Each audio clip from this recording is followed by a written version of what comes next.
Hello, thank you for being in a new video. This time I have with me the Huawei MateBook D16 model of the year and we're going to do a full review. Let's get started.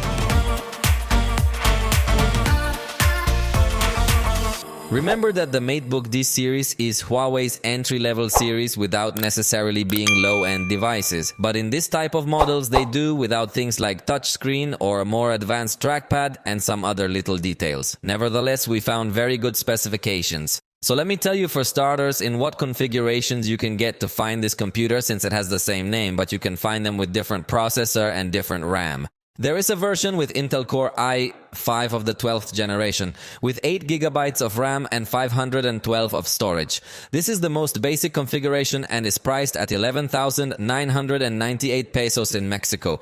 On the screen you can see the reference price in dollars to give you an idea, although remember that the same as the ones over there. With this same processor, there is a version with 16 GB of RAM, which obviously increases its price, reaching 18,998 Mexican pesos. Again, on the screen, you see the reference price. Honestly, I find the price a bit excessive simply because of the difference in RAM. But there is a version with Intel Core i5 of the 13th generation, that is a more recent processor with 16 GB of RAM and a terabyte of storage at a price of 20,998 Mexican pesos. Again, you see the reference in dollars, and the version that I am going to review is the one with the 13th generation Intel Core i9, 16 GB of RAM and 1 terabyte of solid-state storage. This edition is priced at 24,998 Mexican pesos. On the screen you see the reference price. And by the way, here in Mexico, Huawei also gives you some other surprise gifts and special promotions if you purchase it on their website. And obviously there are probably some other versions. Even, you know that the versions vary depending on the different countries. But in general, this is what we have in the price proposal. Now join me to know everything about it. The construction is quite similar to past generations, i.e., we find as material an aluminum alloy with magnesium. It is available in silver and gray. In this case, I have the gray edition. Its dimensions are quite similar to what we had already seen. That is, it has considerably reduced bezels for a very good use. So despite being a computer with a fairly large screen, in reality the computer is not exaggeratedly large. Its weight is 1.72 kilos, although the smaller versions weigh a little less. But in this regard, it is worth noting that it is thinner and lighter than the previous generation. So its thickness is 17 millimeters. So it really stands out that it is a considerably comfortable computer to carry in a backpack or to go to school. Another little detail that you will notice in Huawei's entry-level computers is that they are not capable of opening with one hand. Their hinge is not that advanced, so you do need two hands to open it, although in this generation it does manage to open up to 180 degrees. By the way, at the bottom we will find the grills for air circulation, because we will find a design with two fairly quiet fans, and obviously it has in this bottom part some bases with reliefs to allow better air circulation. But moving on to the internal part, we will find a keyboard with 1.5 millimeters of travel. That is, they are keys that you can press comfortably and typing is really good. In addition, this keyboard in this model does come backlit with 2 levels of light, although I should make it clear that smaller versions, i.e. with simpler processors, do not come with this feature. But one thing to note, which is present in all models, is the numeric keypad, which is quite convenient.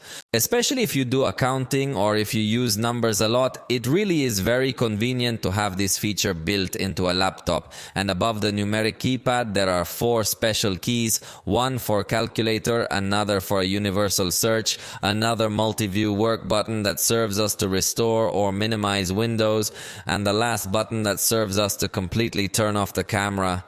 And another curious thing is that it includes a search key that will allow us through Huawei's own software to search for what you want on the computer. It could also become quite useful. On the other hand, the trackpad is 5.5 inches, and this is another aspect in which we say that the difference between this Huawei entry-level computer and superior models is very noticeable, since it is a fairly simple trackpad, a simple click, a size not too big. It does not have any feedback or anything like that, but it works well recognizing all the necessary gestures.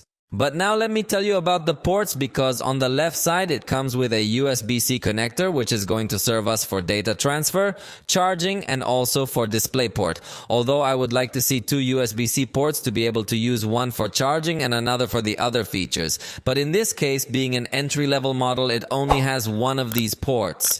Next to it has an LED indicator to know the charging status even while the computer is off.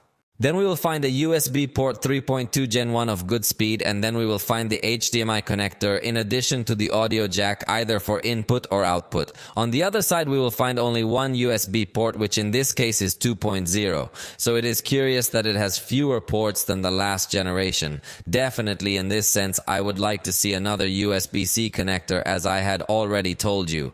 I said. But since we are talking about issues that have to do with connectivity, you should know that this model also comes with new antennas from Huawei. If you didn't know, Huawei is a telecommunications expert, so it's something that it's very good at. Let's say it's their specialty, even though lately they've been more known for their mobile devices or their computers, but really their specialty is connectivity. So, in addition to having support for Wi-Fi 6 networks, according to Huawei figures, it can reach a distance of 270 meters from the router. So this somehow guarantees that you will have good connectivity in your home, obviously as long as you have a Wi-Fi 6 router. If you have an older router, obviously you will not have such good coverage, but let's say that this computer will help you get the most out of the router you have to make the most of your internet connection. In fact, Huawei shares more accurate data regarding the improvement you could have thanks to these antennas, so they say you could have 57% less latency in games and take advantage of file downloads by 55% more. And to close the subject of connectivity, it also comes with Bluetooth 5.1, which in this case is not the most advanced, but you have to remember that in computers, if you connect wireless headphones, you are usually always near the computer, so it is not as necessary to have the latest version as we could demand it in a cell phone. The screen has 16 inches on its diagonal. We're talking about an IPS panel with a 16:10 ratio, meaning it has 10% more vertical space compared against 16:9 screens. So if you're one of those people who are going to use it not only for multimedia content but also for work, it might give you a little bit more space and have a good balance between good screen real estate when you're watching a movie or something like that, and also obviously when you're working. The side bezels are only 4.6 millimeters thick, so they're pretty thin, and that's why I'm telling you that they make very good use of the front. In fact, 90% of this front is screen, with only the bezel being a little bit larger at the bottom. Fortunately, the resolution of this screen is quite high, reaching full HD 1920 by 1200 pixels to be very exact. That gives us a pixel density of 142 pixels per inch, which on a laptop that you don't see as close as a cell phone is a good number, and its brightness is 300 nits, so we're not looking at an ultra bright screen, but for indoor use, which is where you generally use a laptop, it's pretty good. You have a fairly comfortable viewing, especially since it has an anti-reflective finish. So even if you're in some bright area, it's still really quite comfortable to look at. And in this case, we're talking about a standard 60 Hz display. And through the Huawei control panel, we're going to be able to enable a special visual sleep mode in addition to the sleep mode that Windows already comes with. Now let me tell you a little bit about the sound, because the speaker is located on the sides on the bottom, so it's not going to be a sound that's going to travel directly to you. The volume is considerably loud. The stereo experience will also be positive, but the bass frequencies are not high enough to have a more professional sound. Here again, it is noticeable that this is not yet Huawei's high-end series. In addition, bouncing the sound on the table causes the mid-frequencies to rise a little bit more than desired. But how about listening to a little test? Although remember that it is not the same to listen to it live.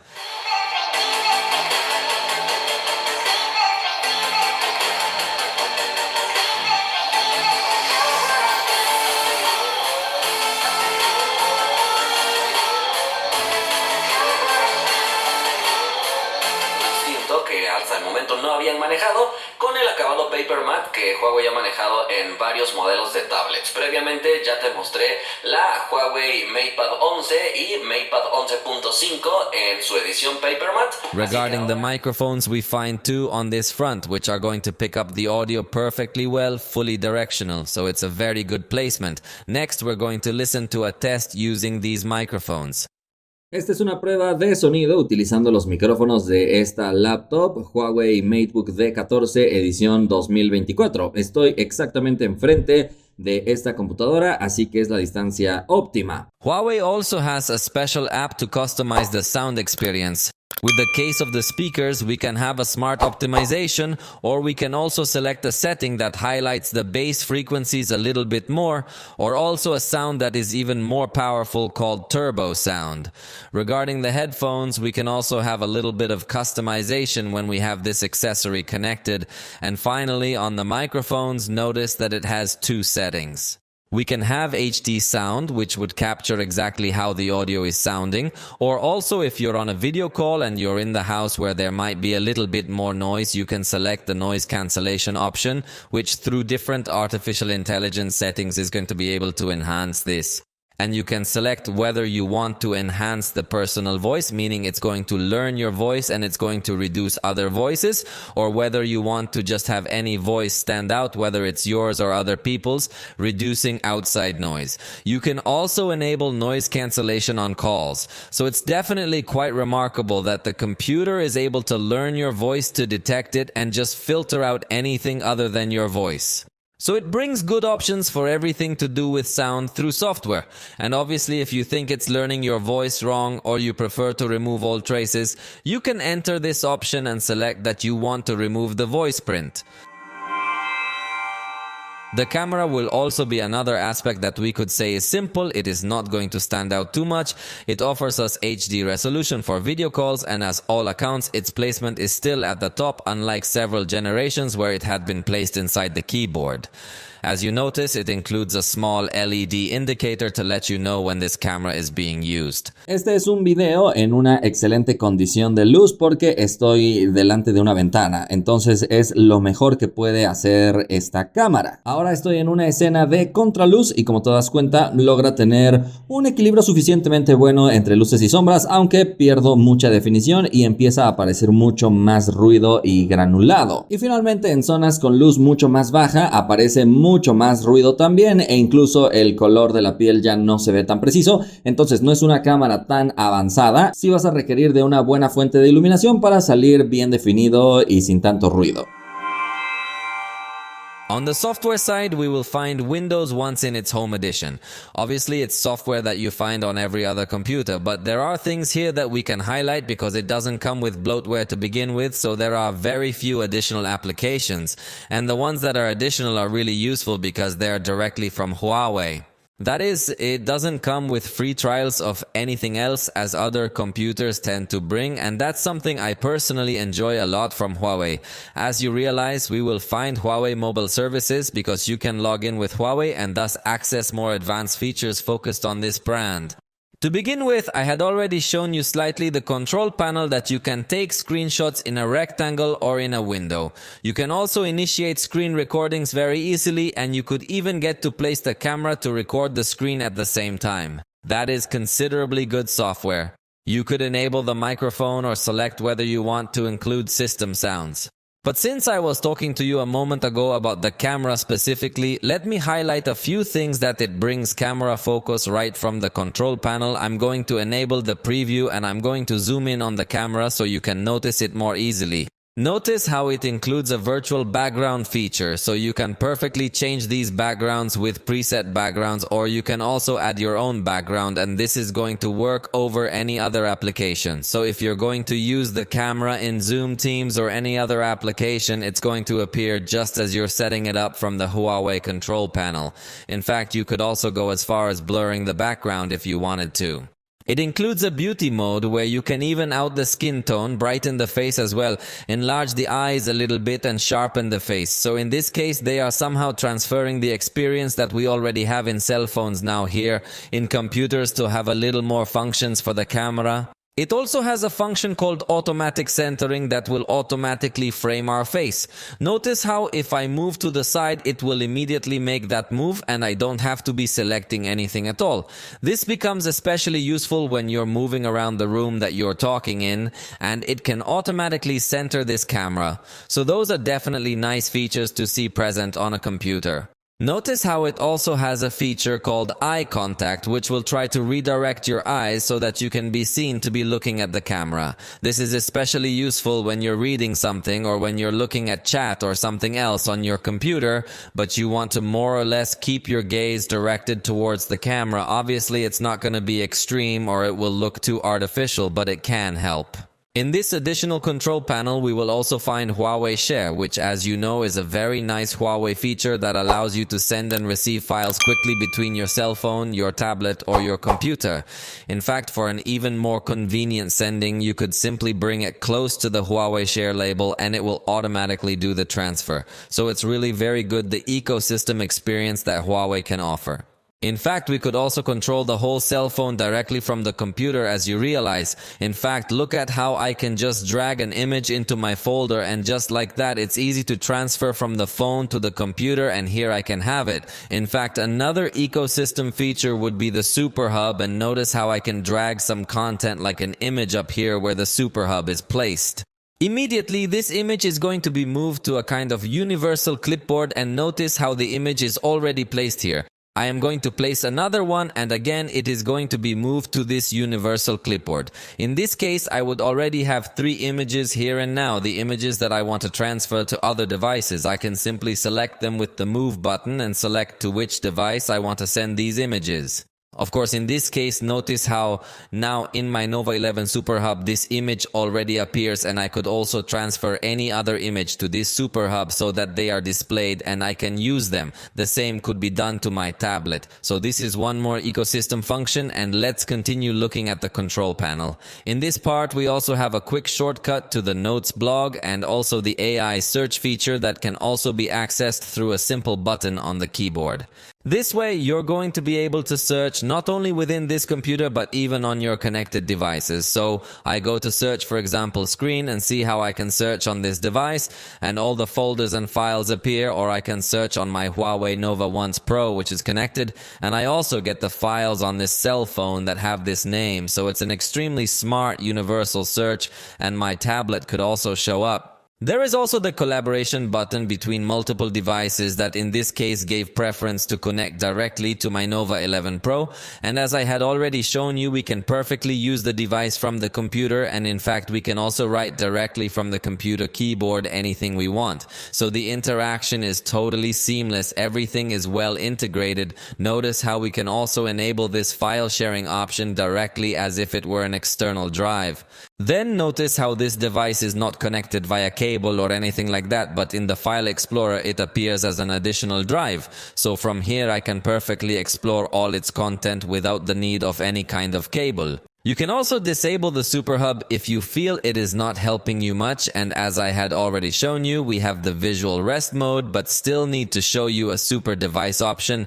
And with the cell phone I already showed you the interaction, but I'm missing with the tablet. Here in my hands I have the MatePad Air, but it works with basically any other Huawei model. So I'm going to select that I want to connect to this tablet. I put accept and immediately it's going to start this connection because the tablets have the same Huawei account. Notice how it immediately selected the option to duplicate screen. So it's like when you connect a projector, we would have here the external screen and the native screen, but as it happens with other monitors, we could select that we want to extend the screen to use it as a second monitor and have much more space. Notice how we can transfer the content from one monitor to another without any problem like any other screen. And in fact, since the tablet does have a touch screen, we could perfectly use any function of the computer using this screen. In fact, we could also use the stylus for design applications, and finally we have the collaboration settings simply to drag and drop content and even interact with our cursor. Notice how I have my cursor here and I'm going to move it, and notice how it immediately goes into the tablet. So from here I could even drag and drop any type of file as well, so the interaction is completely fine. With the same computer you could use two devices, so this is part of the additional software that Huawei has, but to finish it off it has Huawei Cloud, although from my point of view this could be even better. That is to say, it has a specific application to access all the content you have in Huawei Cloud. Honestly, the server does not respond as fast, but here will appear all the notes and photos you have synchronized in your Huawei Cloud account, even pending tasks, and of course the files you have in the Huawei Cloud. What I would like is that Huawei Cloud is integrated directly into Windows Explorer, as happens with OneDrive or any other cloud that can generally be installed on Windows. However, in this case it is as a separate application, but either way you can access all these files you have in the Huawei Cloud. Remember, they offer you 5 gigabytes for free, or you can also purchase higher plans, and all this cloud storage is synced with all your devices. So I think Huawei currently offers a very good level of software to optimize the experience perfectly well and differentiate themselves from other laptop manufacturers. For security, note that we have a fingerprint reader outside the keyboard that works perfectly well, because in fact the recognition is done when you press it to turn on the computer.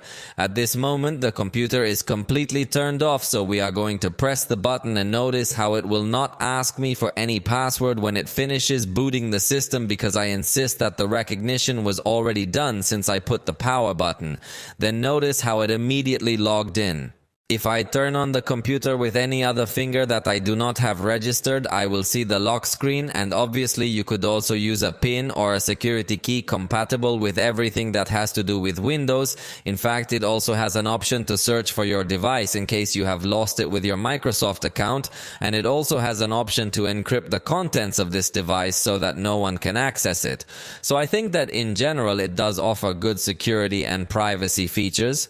In fact, Windows will also offer you some suggestions to have an even more secure experience if you find it necessary. Now let's talk about the battery, which in this case is 70 watt hours, and I say in this case referring to the version I'm using with Intel Core i9, because in the lesser models we will have a 56 watt hour battery. So in this model we see 10 watt hours more than the last generation, so it's a bigger battery even in a thinner and lighter device. That is always very much appreciated. Huawei promises 15.3 hours of video playback. Obviously a video that is not downloaded from streaming, but I did my own test to try to give you figures as well. So playing streaming YouTube videos in Full HD with 50% brightness and 50% volume on battery gave me around 9 hours. Obviously in this case you have to be downloading the video and decoding it, so it's a light activity, although not exaggeratedly light like simply playing an already downloaded video that isn't streaming. I also did a test of a totally extreme use of the processor, and considering that this is an overpowered processor, it is obvious that in this case the test was going to drain the battery quickly. The application is called Quick CPU Stress Tester. It is in the Microsoft Store in case you want to do your own tests, and in this case I gave it the full load using the 20 cores that appear here, and obviously the battery was discharged very quickly. It lasted me an hour 20, but I insist consider that here we put to work 100% of the processor at all times, so it was really a pretty aggressive test. So, as always, and in any device, the battery will depend a lot on how you use it, but we are definitely in front of a very good battery capacity. I also like that it has a good charge, which is 65 watts. In this case, the charger comes with a fully attached cable, so you can't unplug it, and also take into account that when you place it on the wall, it may take up a little more space. I wish Huawei would allow us to remove this head to fit a longer cable, and the plug is much smaller, but in this case, the charger comes completely sealed. However, it is worth noting that the charging speed is quite impressive. It managed to reach a full charge in just 1 hour and 25 minutes, with the first 15 minutes alone recovering 22% of the battery. It is important to consider that these results were obtained in a controlled test environment and can vary depending on the temperature. But notice how Huawei also adds software for the battery. We have to double-click on the special Huawei PC Manager icon and then head to this settings section. So in this part we can have the smart charging battery settings. This is going to allow you to let the battery keep its charge at 70% if it already detected that you have had a long time connected to the computer power. But it also has a custom charge limit, so you could very well set it to 100%, 50%, or any other percentage starting at 50%.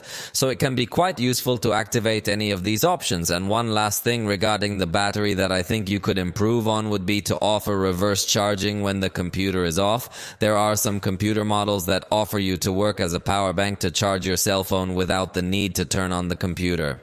In this case, that feature is not available. Finally, let's talk about performance. At the beginning of the video, I already told you about the available versions, and I warned you that I am using the 13th generation Core i9 version with 16 GB of RAM and 1 TB of storage. Also, the RAM is dual channel, so it is quite fast, and remember that it does have a fan to cool the processor. In this case, it is called Shark Fin, and it also has a maximum performance mode that you can only use if the computer is plugged into the power.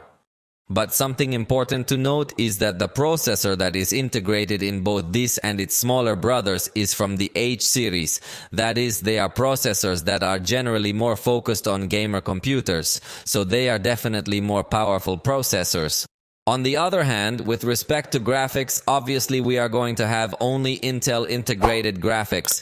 In this case, Iris Xe, and in lesser models, Intel UHAT.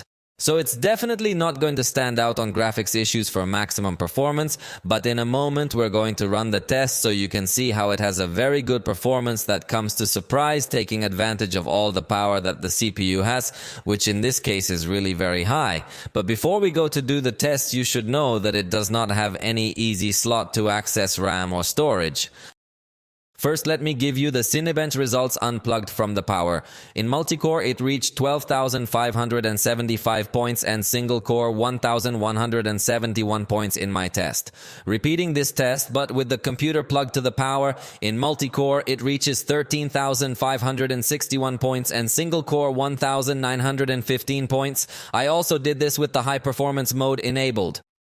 On the other hand, in 3D Mark with the computer plugged to the current, it reaches 2033 points, a good figure, and I am even struck by the fact that unplugged from the power it reaches 1888. And in fact, all this is remarkable because it doesn't have a dedicated graphics card, so I think the performance is pretty good.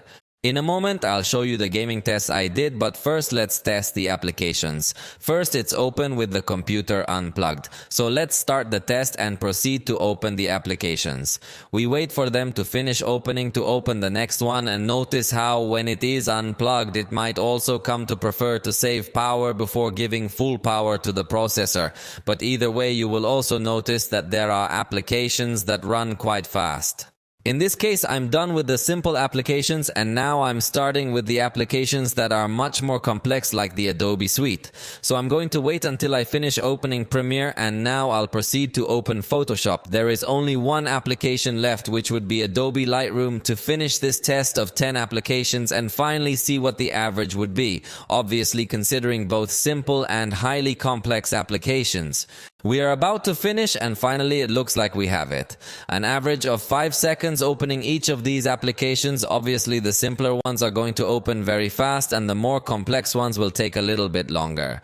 But I think that's a good performance considering that we have the maximum performance profile at this point. But now we are going to close all the applications again, and we will do the same test with the computer plugged to the power. But not only are we going to plug the computer into power, but we are also going to enable the maximum performance mode by pressing the FNP keys, and notice how here it gives us the clarification that this mode has been enabled. Let's repeat the same test and see how the performance is now that the computer is plugged in, and definitely notice the improvement immediately. I am already starting to open the more complex applications, and also in this type of applications you notice that the device starts to work in a more fluid way. I'm just missing Lightroom and we are practically finishing this whole test. The difference is obviously quite big. There it is, 2.8 seconds approximately. So it's definitely noticeable when you enable the maximum performance mode for when you need to push it to the max. Obviously also while plugged in it can perform even better, but you can use the balanced mode to still have lower power consumption but still maintain good performance. Notice how I still have all those apps open, and now I'm going to open several tabs. Specifically, it's 11 tabs that I'm opening right now in Edge, which is the default Windows web browser. In this case, it's already finishing up here opening some tabs, and we're definitely definitely going to have some good performance. Let's switch back and forth between all these tabs so you can see for yourself. Let me pause the content a little bit, and here it keeps opening more tabs. So we've got all these tabs open, and obviously they're still loaded. It doesn't look like the computer has lost its performance. We're going back to Lightroom, we're going back to Photoshop, we're going back to Premiere. In fact, all the applications seem to be working perfectly fine. Let me now open up some documents in each of these applications so that you also have a little bit more specific view of their performance. In this case, I already have here a Word document, an Excel document as well. We also have the PowerPoint document, and as you can see, it's going perfectly fine in all of these. All the tabs are still open without any restarts or slowness, but now we are going to open projects a little more complex. Notice we're going to open a file in Photoshop that has several layers, and we're going to continue to see how it works. Remember, we're still keeping everything open, and here it is. Let's explore a little bit of this file so you can get to know a little bit more of the performance that we found. I think it's a file that's not overly complex yet, but it shows us that the computer is still performing well. Let's also open a high-resolution image here in Photoshop, and let's also see how long it would take to intelligently recognize the objects and people that appear here. Let's go to the object selection tool and see how it's not going to take very long, and that's it. The truth is that performance is definitely a highlight of this computer. Now let's open up some vectors in Illustrator and notice how in this case the application was completely closed, and remember, we no longer have maximum performance mode enabled, but we're still seeing considerably high performance. These vectors generally take a lot of work out of several computers that I've tested, so let's see how this model does. I'm going to select all the vectors, and now we're going to try to resize them and see, there it is.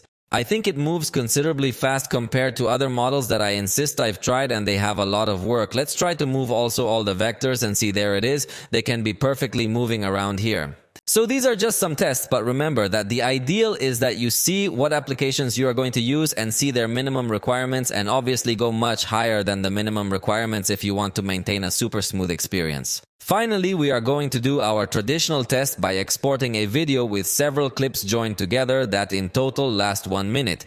They are recorded in 4K, so let's measure how long it takes to do this action. In this case, I will close all other applications to have the maximum power and the maximum amount of resources available for this application. I'm going to export in H.264 with the default settings. We're going to enable maximum performance mode as well, and now we're going to start the test. And that's it. It took about 31 seconds or so. Considering it doesn't have a dedicated graphics card, I think it's still going to give you considerably good performance even in this type of application. Lastly, let's talk about gaming, and for that you should know that it comes with Xbox and all the features that all Windows computers come with. So really, compared against what Mac offers in the gaming section, really the experience is supreme. But obviously there are many other Windows computers that would also have access to everything to do with Xbox. So let me tell you how it fared in the tests I did. In Minecraft recording, the screen gave me more or less about 37 frames per second, although with a very low stability, because at times it would go up to 60, but at times it would stall at 30. So really in Minecraft I was surprised that it had this kind of performance. Unplugged from the power, it would actually go down to 27 frames per second, and again fluctuating quite a bit. In this case, it would go down to 17 or up to 48. Plugged into the power, it was averaging about 44 frames per second, but again with little stability because it was fluctuating between 60 or 30. Obviously you're seeing that either way it's a perfectly playable experience, but for the more demanding gamers who want the higher frame rates per second, it obviously won't be as appealing, although having a 60 Hz screen, you couldn't ask for more than 60 because you wouldn't enjoy it. In the case of Disney Speedstorm, note that we went to advanced graphics so you can see that it was in default medium quality, and we left it there just to see what the result could give us with the default settings. And I must say that the performance was really very good. With the computer plugged to the power, it gave us 60 frames per second completely stable. Even recording the screen also kept the 60 frames per second completely stable, and unplugged from the power was very little difference because it gave us 58 frames per second with good stability. There was the occasional stumble, but it really maintained a good experience, although this game is still simple and you can tell it didn't have the most advanced graphics, as remember in the graphics settings it was set to medium quality, but if you're not too picky about the detail of the textures, you could really have a good experience in this type of game. In the case of Gears, look at the default settings. Remember that in this kind of games there are many parameters, so there were some things disabled. It was set to a minimum frequency of 60 frames per second, and maximum without limit, and in general many settings were on low and some on medium, so it was not an overly complex test, but remember it does not have dedicated graphics. And the result was also positive when it was plugged in. The current gave us about 43 frames per second on average, with good stability, fluctuated between 40 and 48 approximately. Recording the screen was reduced to 40 frames per second on average, but again fluctuated between 34 and 46, so it still maintained a good experience, and unplugged from the current did not fall dramatically because it reached about 39 frames per second on average, also giving good stability, so it confirms that while it is not a dedicated computer for gamers, it does maintain a considerably good performance as long as you play with the recommended graphics settings, which in this case is obviously not the highest. In Forza Horizon, note that there are several things also on the low default setting and also some things in the middle and some things off. With this configuration plugged into the power, it gave us 46 frames per second on average with good stability.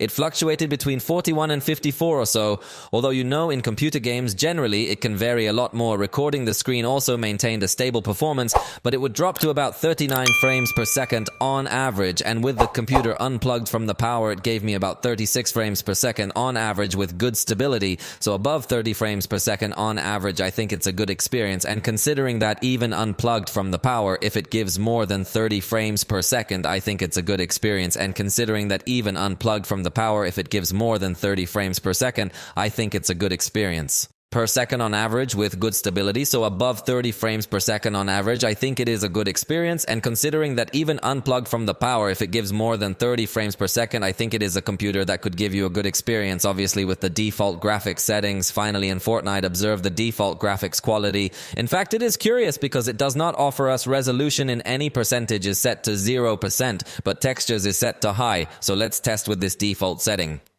With the computer plugged into the power, gave us about 83 frames per second with good stability, slight hitches when loading new textures and scenes, and more or less was fluctuating between 73 and 109 frames per second.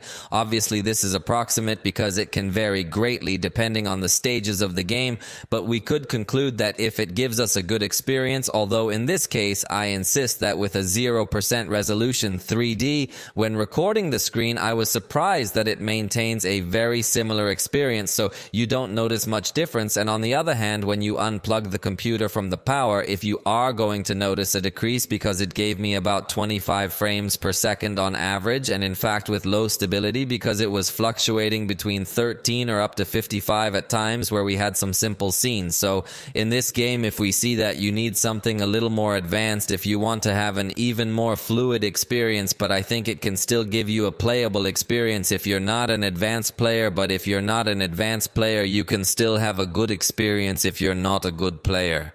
A playable experience if you are not the most demanding gamers, and as a last test, I modified the default settings of Fortnite to go up to 100% resolution. 3 have also enabled some other things and went up to about 44 frames per second settings, and with this I honestly thought it would go much worse, but fluctuated between about 83 and 107 frames per second, although at times punctually down to 70, and also at times punctually if it reached 144 Hz. The truth, I insist that I was surprised in this aspect. With respect to heating, the truth, the computer does a very good job with your fan trying to cool perfectly well. In almost every moment I was playing was about 37 degrees Celsius at the top. It's something quite cool, but obviously influences the environment in which I was at night in a cool environment. But in the last test I did with Fortnite, if he came up to 44.5 degrees in this top, but in less than 2 minutes if you manage to lower it to 40 degrees, so the fans really do a very good job to cool. For the moment, this has been all for this video. If you liked it, you know you can indicate it, and we'll see you next time.